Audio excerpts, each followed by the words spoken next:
আমার বোনের রক্ত একটু দিতে হামলা কেন, দিতে হামলা কেন, টাঙ্গাইলে হামলা কেন, ভোলায় হামলা কেন, এ 18-এর হাতিয়ার, 71-এর হাতিয়ার, 52-এর হাতিয়ার, এ দিয়েছি তো রক্ত, রক্তের বন্যায়।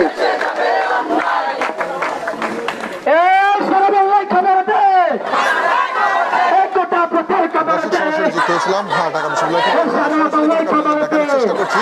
আমরা দেখেছিলাম গতকাল কিন্তু দেশের বিভিন্ন জায়গায় কিন্তু তাদের বাধা প্রদান করা হয়েছে কোটা আন্দোলনকারীদের, এবং আমরা দেখেছিলাম যে ঢাকা শহরের শাহবাগে কিন্তু এই কোটা আন্দোলনকারীদের একটি বিশাল ব্যারিকেড দিয়ে কিন্তু আটকে দেওয়া হয়েছিল। আমরা দেখেছি দর্শক 2018-তে কিন্তু এই কোটা আন্দোলনকারীরা কিন্তু আলোচনা তুলতেছিলেন, এবং সেই কোটা আন্দোলনকারী ঠিক দীর্ঘ 6 বছর পরে কোর্টের রায়ের অমান্য করেই কিন্তু তারা আবার এই আন্দোলনে যোগ দিয়েছেন। দর্শক যে যেখানে আমাদের সঙ্গে যুক্ত হয়েছেন অবশ্যই দেখবেন, জনগণের সাথে থাকবেন, সঙ্গে থাকবেন। দর্শক দেখানোর চেষ্টা করছিলাম ঢাকা বিশ্ববিদ্যালয়ের কেন্দ্রীয় গ্রন্থাগারের সামনে থেকে আমরা সরাসরি যুক্ত হয়েছিলাম আপনাদের সঙ্গে।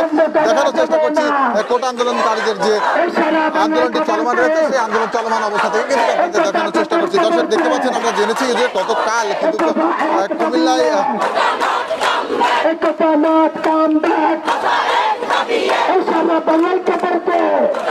দর্শক আমরা দেখেছিলাম যে গতকাল কিন্তু কুমিল্লায় যে কোটা আন্দোলনকারীদের যে পুলিশের ব্যারিকেড ভাঙানোর সময় আমরা দেখেছি যে পুলিশের ধাওয়া পাল্টানোর একটি ঘটনা ঘটেছে, অর্থাৎ টিয়ারশেল নিক্ষেপ সহ যে ঘটনাটি ঘটেছে আমরা দেখেছি প্রশাসনের যে ধাওয়া পাল্টানোর যে ঘটনাটা, সেই ঘটনাটি কেন্দ্র করে কিন্তু আজকে তারা যে স্লোগান দিচ্ছেন, রক্তের যে স্লোগানটা দিচ্ছেন তারা, আমরা কিন্তু সরাসরি আপনারা দেখতে পাচ্ছি। দর্শক ইতিমধ্যে কিন্তু উত্তপ্ত হয়ে গিয়েছে ঢাকা বিশ্ববিদ্যালয় দাবি।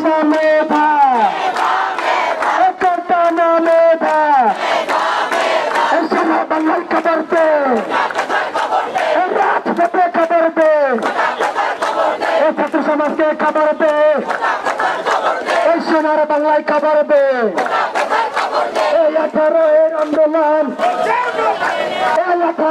দর্শক কালকের ঠিক 8:30টার সময় যে কর্মসূচিতে কিন্তু এমনটি বলা হয়েছে যে আজ বিকাল 4টা নাগাদ কিন্তু আবার একটি বিক্ষোভ মিছিল, বিক্ষোভ সমাবেশের আয়োজন করতে যাচ্ছে এই আন্দোলনকারীরা।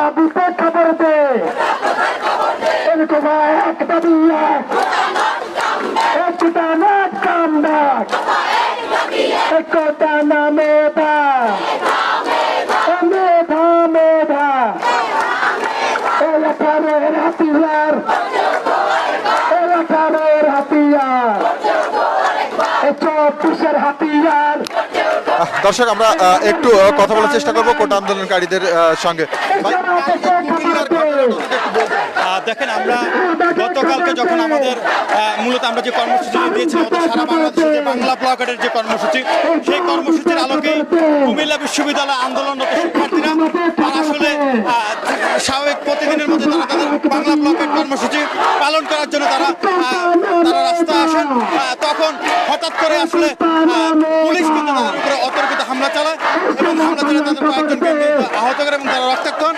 আমরা শুধুমাত্র কুমিল্লাই না, আমরা চট্টগ্রামে দেখেছি যে পুলিশের বাধার মুখে পড়েছেন আমাদের সাধারণ শিক্ষার্থীরা, ভোলায় ছাত্রলীগের হামলার শিকার হয়েছেন আমাদের আন্দোলনরত শিক্ষার্থীরা। আমরা গতকালকে যখন এই কেন্দ্রীয় সেন্ট্রাল লাইব্রেরি থেকে যখন আমরা মিছিল বের করি, আমরা দেখেছি যে বহিরাগতদের বিভিন্ন ধরনের উস্কানিমূলক স্লোগানের মাধ্যমে আমাদেরকে কিন্তু একটি বিশৃঙ্খল পরিস্থিতিতে তারা ফেলতে চেয়েছিল। অর্থাৎ সারা বাংলাদেশে সাধারণ শিক্ষার্থীদের বাংলা ব্লকেটকে কেন্দ্র করে কিন্তু একটি বিশৃঙ্খল পরিস্থিতি কিংবা উস্কানিমূলক একটি পরিস্থিতি সৃষ্টি করা হয়েছিল, এবং শিক্ষার্থীদের মধ্যে এক ধরনের ভয়ের সঞ্চার ঘটানোর চেষ্টা করা হয়েছিল। কিন্তু সাধারণ শিক্ষার্থীরা তাদের শক্ত হাতে এবং তাদের সাহসিকতার পরিচয় দিয়ে কিন্তু তারা সেই ভয়কে জয় করে দ্বিগুণ শক্তিতে উজ্জীবিত হয়ে শাহবাগ করে কিন্তু সফলভাবে আমরা আমাদের কর্মসূচি শেষ করতে পেরেছি।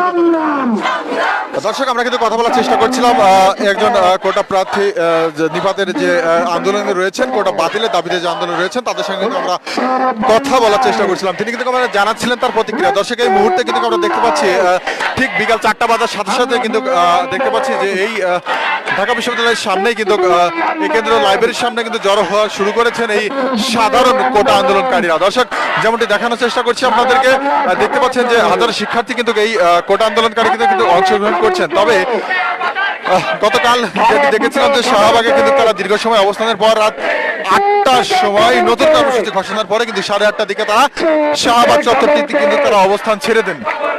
এই হলো খবর দে, সূর্য সেনে খবর দে, খবর দে, রুকিয়া হলে খবর দে, সুফিয়াতে খবর দে, অ্যাকশন টু অ্যাকশন, প্রতাপের বিরুদ্ধে অ্যাকশন টু অ্যাকশন, বৈষম্যের বিরুদ্ধে হামলা দিয়ে আন্দোলন, মামলা দিয়ে আন্দোলন, পুলিশ দিয়ে আন্দোলন, ভয় দেখিয়ে আন্দোলন, দিয়েছিত রক্ত,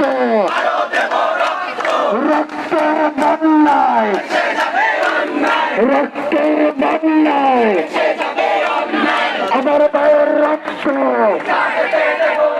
আমার ভাইয়ের রক্ত,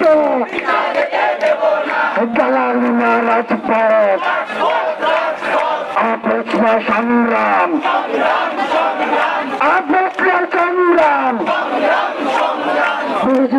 আন্দোলন।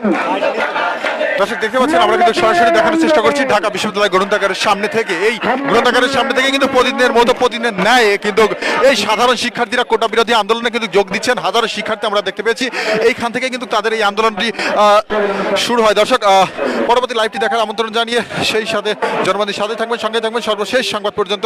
এই মুহূর্তে আমি আপনাদের মাঝ থেকে বিদায় নিচ্ছি। আল্লাহ হাফেজ।